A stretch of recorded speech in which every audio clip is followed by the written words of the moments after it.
Abu Khalid Yazid bin Harun bin Zazi. Menurut suatu pendapat, nama Zazi ini adalah Zazan bin Sabit As-Salami Al-Wasiti.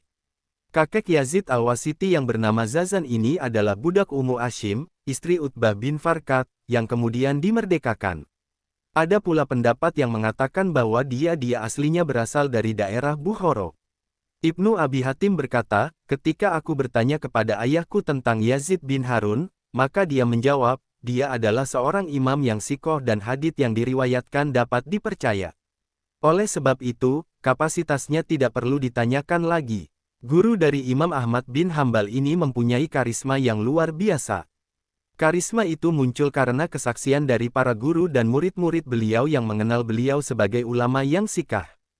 Hampir tak seorang pun dari guru dan murid beliau yang mendapati kekurangan beliau. Hadits yang beliau riwayatkan adalah hadits yang sahih. Kuatnya hafalan Abu Khalid Yazid bin Harun sudah dikenal di seluruh penjuru negeri Muslim saat itu. Bahkan, dari sisi itu, beliau mengalahkan salah seorang guru Imam Syafi'i, Waqi' bin Al-Jarrah. Imam Ahmad bin Hambal menyatakan bahwa kuatnya periwayatan hadits dari Yazid bin Harun sampai pada peringkat mutqin yang melebihi dari sekadar hafiz. Kelahirannya di tahun 118 Hijriyah menurut Az-Zahabi. Beliau memiliki karakteristik wajahnya tampan, berbadan tinggi dan berkulit putih. Dari Hasan bin Urfah bin Yazid Al-Abdadi, dia berkata, aku pernah melihat Yazid di daerah Wasit, dia adalah orang yang paling bagus kedua matanya. Lalu aku melihat matanya tinggal satu dan aku melihatnya lagi kedua matanya menjadi buta. Ketika aku bertanya kepadanya, wahai Abu Khalid, apa yang telah terjadi sehingga kedua matamu menjadi buta begini? Dia menjawab, keduanya hilang buta karena seringnya menangis. Menurut Az-Zahabi, dia adalah pemimpin dalam ilmu, amal dan sikoh serta menjadi tempat umatnya bertanya.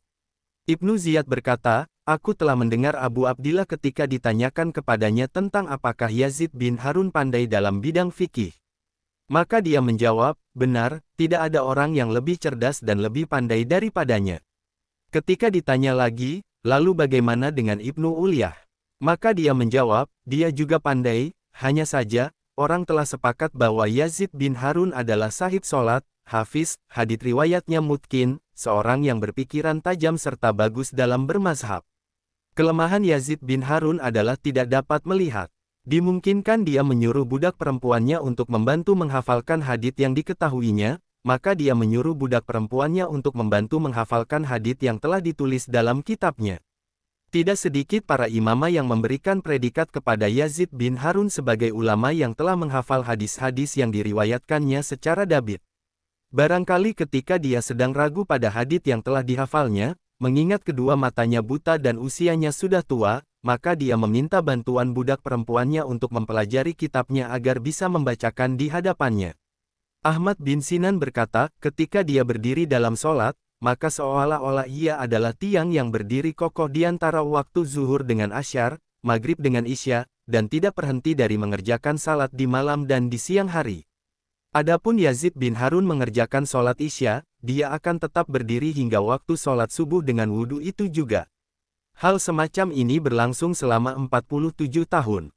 Adapun Qais bin Ar-Rabi, setelah menunaikan sholatnya dengan berdiri, maka ia tidur dan bangun kembali untuk menunaikan 4 rakaat, aku lalu duduk untuk bertasbih.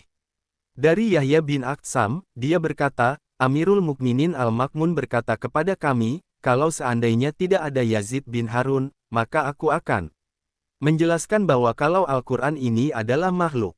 Ketika ditanyakan, siapakah Yazid itu sehingga Paduka begitu resah dan memperhitungkannya? Al-Makmun menjawab, bagaimana kalian ini? Sesungguhnya aku telah meridainya, hanya saja dia tidak mempunyai kekuasaan.